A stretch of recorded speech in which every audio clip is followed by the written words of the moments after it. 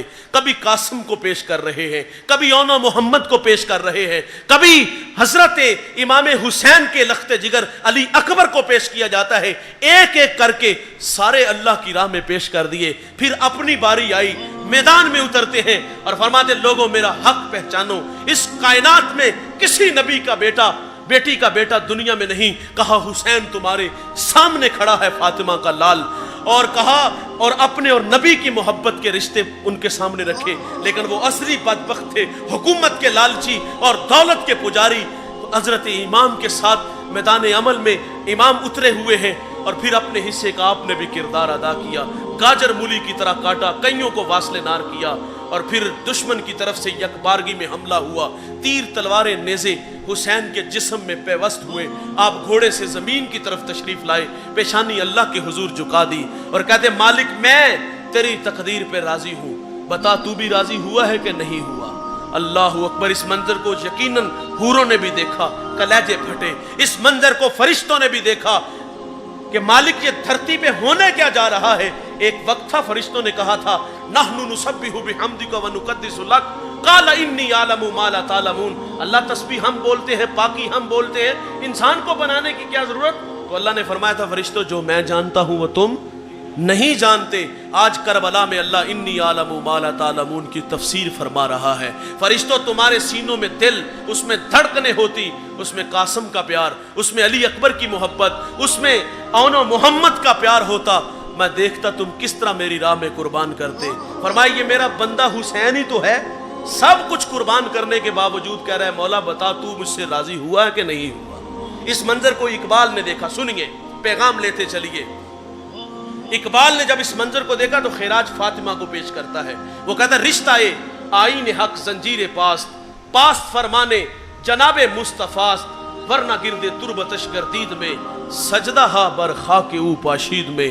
اقبال کہتا ہے سیدہ تیرے والد کی شریعت کا میں پابند ہوں, جکڑا ہوا ہوں. حکم ہے کہ اللہ کے علاوہ کسی کو سجدہ جائز نہیں, ورنہ اقبال کہتا ہے آج جی چاہتا ہے کعبے کی طرف رخ کر کے سجدہ نہ کروں, تیری قبر کی طرف رخ کر کے سجدہ کروں. کعبے کا طواف نہیں, تیری قبر کا طواف کروں, کیونکہ جو کام تو نے کیا ہے وہ دنیا کی کسی اور عورت نے نہیں کیا. نبی کے گھر کی ہے عزت, نبی سے سنتے ہیں. علی کے گھر کی ہے عظمت, علی سے سنتے ہیں. وہ جس نے معزز کیا گھرانے کو, حسین پال کے دیا جس نے زمانے کو. اور حسین اگر نہ شہید ہوتا تو آج گھر گھر یزید ہوتا. اسلام کی عظمت عیاں نہ ہوتی, خدا کے گھر میں اذان نہ ہوتی. بار الہ نوحہ سناتا پھرتا, تا حشر جزا اشک بہاتا پھرتا. امداد نہ کرتے اگر کربلا میں حسین, اسلام تیرا ٹھوکریں کھاتا پھرتا. حسین کی ماں کو اقبال خراج عقیدت کیوں پیش کرتے ہیں؟ پیغام لیتے جائیے. اقبال کہتا ہے فاطمہ یہ تیرے دودھ کی تاثیر ہے. سیدہ دودھ بھی پلاتی تھی, سونے محمد پہ درود بھی پڑھتی تھی, اور بچوں نے دشت نینوا کو میدان کربلا بنا دیا. ماں کا کردار نسلیں سنوارتی ہے. ماں مؤثر ہوگی تو اولاد بھی مؤثر ہوگی. میں معذرت سے کہوں گا آج گود میں حسن حسین کے جان نشین نہیں آئے, آج گلوکار آئے, آج ایکٹر آئے, آج فنکار آئے, آج حسینی کردار ادا کرنے والے بچے نہیں آئے. ہم پیچھے پلٹ کے دیکھتے ہیں ہمیں بختیار کاکی نظر آتے ہیں, ہم پیچھے پلٹ کے دیکھتے ہیں خواجہ اجمیری نظر آتے ہیں, ہم پیچھے پلٹ کے دیکھتے ہیں بابا فرید نظر آتے ہیں. وہ گود سے آئے تھے اور تربیت والدین نے کی تھی, اور وہ نکھرے ہوئے بیٹے کائنات کو دیے. حسین کی ماں کو اقبال اس لیے خراج عقیدت پیش کرتا ہے کہ یہ تیری تربیت کا اثر تھا کہ تیرے بچوں نے کربلا میں اپنی جان دے کے اسلام کا جھنڈا سر بلند کیا. ماں کا کردار نسلیں سنوارتا ہے. وہ ایک گڑیا نے اپنے بیٹے کو مدرسے میں بھیجا. استاد نے کہا بیٹا پڑھو الحمدللہ رب العالمین. ازبر تھا سیقول السفہاء من الناس, ازبر تھا تلک الرسل فضلنا بعضهم علی بعض, ازبر تھا. 14 پارے سنائے. استاد بڑے متاثر ہوئے, بیٹے جہاں سے 14 پڑھے بقیہ 16 بھی اسی مدرسے میں اسی استاد سے پڑھ لیتے, ہجے اچھے منزل خوب. تو بختیار کاکی عرض کرتے استاد جی میں نے کسی مدرسے میں کسی استاد سے زانو تلمس طے نہیں کیے. فرمایا بیٹے یہ دولت پائی کہاں سے؟ تو عرض کرتے استاد جی میری والدہ 14 پاروں کی حافظہ تھی, میں نے ماں سے سن سن کے حفظ کر لیے. اور بھائی جان ماں قرآن پڑھے تو بیٹا قاری قرآن بنتا ہے. ماں دودھ پلائے سونے محمد پہ درود پڑھے تو بیٹا دشت نینوا کو میدان کربلا بنا دیتا ہے. ماں کا کردار نسلیں سنوارتا ہے. کلاس روم میں ٹیچر سوال کرتا ہے بچوں بڑے ہو کر کیا بنو گے؟ ایک کہتا ہے ڈاکٹر, ایک کہتا ہے انجینئر, اور ایک بچہ کہتا ہے میں بڑا ہو کر صحابی رسول بنوں گا. جھٹکا لگا, کہا بیٹے بہت بڑی بات کہہ دی تو نے. صحابی وہ ہوتا ہے جس نے حضور کا زمانہ پایا ہو, سر کی آنکھوں سے دیکھا ہو, اور تو 14 صدیوں کے فاصلے پہ کھڑا ہے. لیکن بتا نا تیرے دل میں شوق کیسے پیدا ہوا؟ سنیے. اس بچے نے کہا استاد جی میری والدہ روزانہ سونے سے پہلے مجھے ایک صحابی رسول کا واقعہ سنا کے سوتی ہے, تو میرے دل میں شوق پیدا ہوا ہے میں بڑا ہو کر صحابی بنوں. اب سوال ہے کیا ہم اپنے بچوں کو صحابہ کی سیرت سکھاتے ہیں؟ ہمارے بچوں کو پتہ ہے ابو بکر کون ہے, ان کی اسلام کے لیے خدمات کیا ہیں؟ ہمارے بچوں کو پتہ ہے حضرت عمر کس کا نام ہے, کب ایمان لائے, ان کی ذات سے کتنا اسلام کو فائدہ ہوا؟ ہمیں پتہ ہے عثمان غنی کون ہے؟ اور یہ فتنوں کا دور ہے اور فتنے گلی گلی ہیں, اور آج کل تو فتنے زور پکڑ چکے ہیں. یہ جگہ جگہ سے آوازیں نہیں آپ لوگ سنتے کہ 6 صحابہ کے علاوہ سب جہنمی ہیں, مفاد پرست تھے, حق غصب کیا گیا. شرم نہیں آتی یہ بات کرتے ہوئے؟ کیا حضور نے صرف 6 لوگوں کی تربیت کی تھی؟ کیا یہ آوازیں سنتے نہیں کہ ابو بکر کا نام لینے سے زبان گندی ہوتی ہے؟ اور کاش کے بچپن میں ماں نے سکھایا ہوتا کہ پتر ابو بکر کون ہے. آج کوئی فتنہ پرور دور میں کوئی ابو بکر کو گالی دیتا, کوئی برا بلا کہتا تو وہ گدی سے زبان کھینچتا کہ میری ماں تو کہتی تھی کہ ابو بکر وہ ہیں. رسول اللہ فرماتے دنیا میں سب کو صلہ دیا ہے, قیامت کے دن ابو بکر کو صلہ میرا رب ہی عطا فرمائے گا.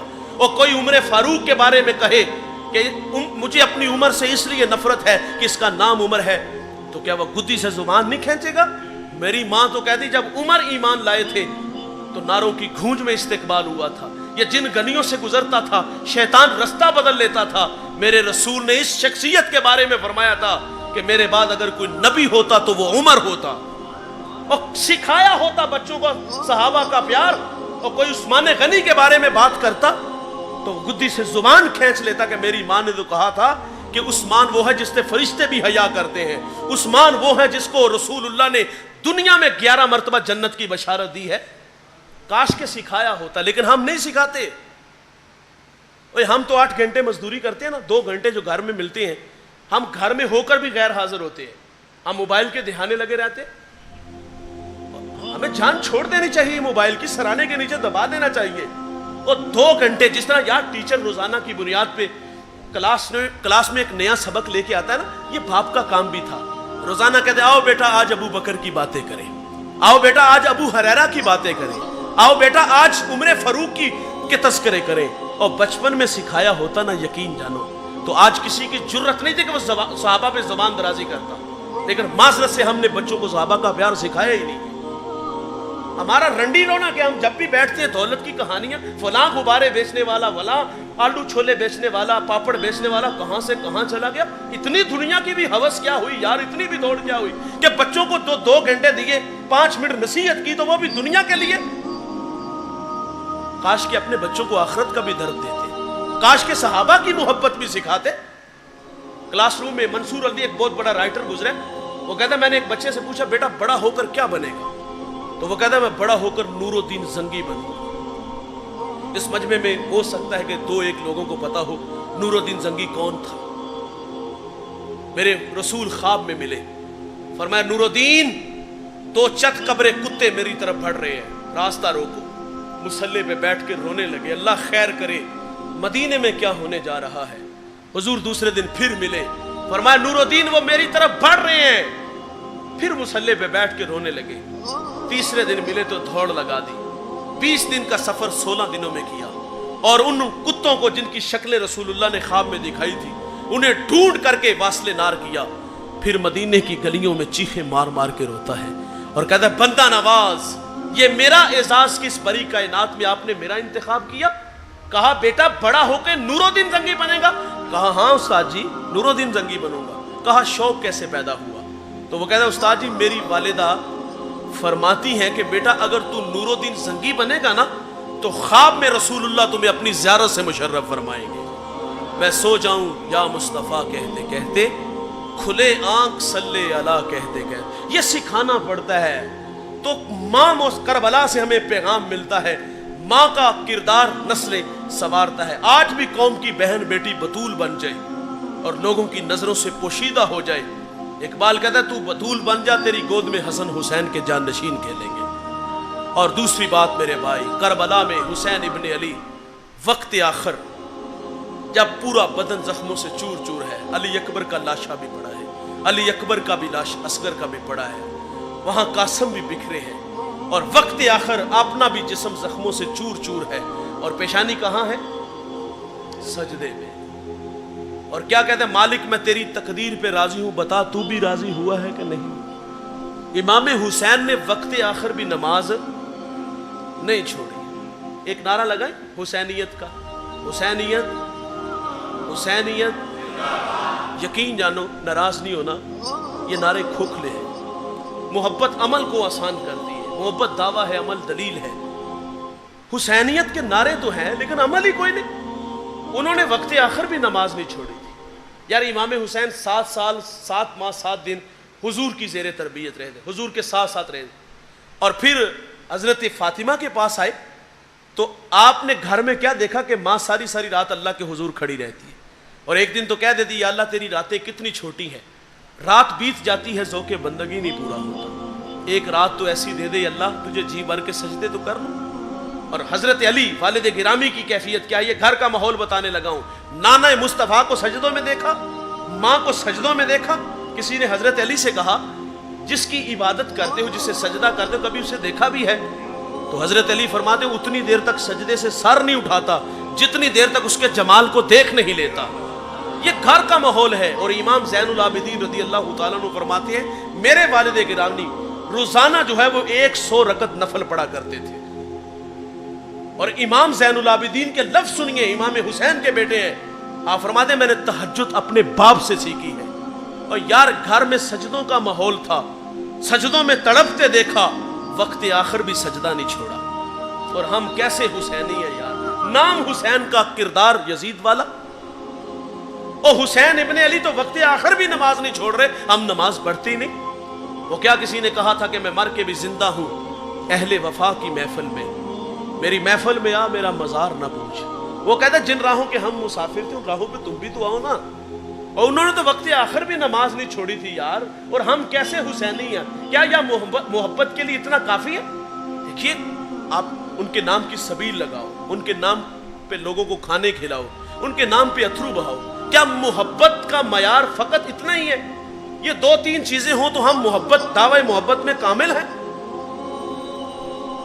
کیا یہ شرائط ہے محبت کی کہ سال میں ایک پروگرام, سال میں ایک بار اتھرو, سال میں ایک دفعہ سبیل؟ اور حسین ابن علی تو وقت آخر بھی نماز نہیں چھوڑ رہے, اور ہم کیسے ہیں؟ نماز کے وقت کتنے لوگ ہوتے ہیں؟ یہ مسجد گو کے محلے والے سمجھیں گے بہت بڑی مسجد ہے, ہمارے لیے بہت بڑی ہے. یہ بینک چیمہ بہت بڑا قصبہ ہے, اور یہ الحمدللہ بستی بھی مسلمانوں کی ہے. ہم نسل در نسل مسلمان ہیں. ہم جب دنیا میں آئے تو ہمارے کان میں اذان کہی گئی تھی, ہمیں یہ بشارت دی گئی تھی کہ تم محمد کے غلام بن کے آئے ہو. لیکن میں معذرت سے کہوں گا یہ ساری بستی مسلمانوں کی ہے. اس بستی میں 5, 7, 8 مسجدیں ہوں گی, اور وہ ساری کوئی جتنی یہ مسجد ہے کچھ اس سے بڑی ہوگی. یہ جتنا بڑا محلہ اس مسجد کو لگتا ہے, بتائیے اگر یہ سارے لوگ یہاں کے نماز پڑھیں تو یہ مسجد ناکافی نہیں ہوگی؟ آپ کو 2 ایکڑ زمین خریدنا پڑے گی. لیکن حسینی کتنے جمع ہوتے ہیں, 1.5 صف بھی نہیں ہوتے. اور انہوں نے تو وقت آخر بھی نہیں چھوڑی تھی یار. تو پیار تو تقاضے چاہتا ہے نا. تو آج وعدہ کرو کہ آج کے بعد ہم نماز نہیں چھوڑیں گے. میرے ساتھ نہیں کرنا. وہ باقاعدہ ہاتھ اٹھائے جاتے ہیں اور کہا جاتا ہے سینے کا زور لگاؤ. نہ سینے کا کیوں لاؤ, آپ اپنے من سے اپنے رب سے وعدہ کرنا ہے, اور حسین ابن علی کی سیرت کو سامنے رکھنا ہے. آج کے بعد میں بھی آپ کے ساتھ شامل ہوں, کمزور آدمی ہوں. ہم وعدہ کریں کہ یار آج کے بعد ہم نماز نہیں چھوڑیں گے. اللہ ہمیں اس پہ قائم رہنے کی توفیق دے. اگر دوستو آج سجدہ نہیں نہ کرو گے تو بروز قیامت اللہ فرمائے گا مجھے سجدہ کرو. تو اس دن بے نمازی بھی چاہے گا ساری زندگی نہیں اللہ کی مانی, چلو آج ہی سجدہ کر لیتے ہیں. لیکن اس دن باوجود چاہنے کے سجدہ نہیں بندہ کر پائے گا, کمرے یوں اکڑ جائیں گے. اور بے نمازی کہاں کھڑا ہوگا؟ قارون حامان کے ساتھ. اور آپ لوگ جانتے ہو یہ قارون حامان کون ہے؟ یہ اللہ رسول کے دشمن ہے. جس صف میں اللہ اور اس کے رسول کے دشمن ہوں گے اسی صف میں بے نمازی ہوں گے. میں ڈسٹرکٹ منڈی باولدین ایک جگہ بیان کرنے گیا, نماز کا ٹائم تھا, تو ہمارے ساتھ ایک ذات کا مصلی کھڑا ہو گئی. ہمارے دیہاتوں میں بیماری آج بھی پائی جاتی ہے. تو وہ گاؤں کا بڑا آدمی تھا, اس نے کھینچ کے اسے پچھلی صف میں کر دیا. وہ ساگر نے کہا تھا نا کہ کون کہتا ہے کہ ظلمات نے دم توڑ دیا. ہم لوگ آج بھی اندھیروں میں کھڑے ہیں. یہ کمی چودھری کا امتیاز آج بھی ہمارے دیہاتوں میں پائی جاتا ہے. اللہ کے ہاں تو وہ زیادہ عزت والا ہے جو زیادہ پرہیزگار ہے. تو اس کو کھینچ کے پچھلی صف پہ کیا گیا, اور یہ آواز آج بھی میرے کانوں میں گونجتی ہے. وہ کہتا ہے تیرے ساتھ تو میری نماز بھی نہیں ہوتی. اور ہماری کیفیت یہ ہے, ہم کمی کے ساتھ کھڑا ہونا توہین سمجھتے ہیں. جو اللہ رسول کے دشمن ہوں گے ان کے ساتھ کھڑا ہونا کیا یہ اعزاز کی بات ہوگی؟ بروز حشر رونا پڑے گا, پچھتانا پڑے گا. بھائی جان یہ 4 دن کی زندگی ہے, آؤ حسین ابن علی کا پیغام اپنے ساتھ لے چلو. حالات جیسے بھی ہو, جب اللہ کا منادی حی علی الصلاۃ کی صدائیں پکارے, کام چھوڑ کے رب کو سجدہ کیا کرو. آخری بات گفتگو سمیٹ لیتے ہیں. دیکھیے عموماً ہم نے رویے پڑھے ہیں, جب موت سر پہ آ کھڑی ہونا تو اس وقت فیصلہ یہ ہو یا ہماری بات مان لو یا پھر مرنے کے لیے تیار ہو جاؤ. تو عموماً لوگوں کے قدم ڈگمگا جاتے ہیں, لوگ سر بچانے کے لیے ہاتھ دے دیتے ہیں. لیکن کربلا میں ہم نے دیکھا 22,000 لشکر کے سامنے وہ کہتے ہیں ہاتھ دے دو, لیکن ہاتھ نہیں دیا, سر دے دیا لیکن ظالم کے ہاتھوں میں ہاتھ نہیں دیا. اللہ ہمیں حسین ابن علی کے کردار کو سامنے رکھ کر کے زندگی گزارنے کی توفیق عطا فرمائے. ماشاءاللہ بھائیوں نے بڑی محنت سے اتنے لوگ جمع کیے. اللہ ان کی جستجو کاوش اپنی بارگاہ میں قبول فرمائے۔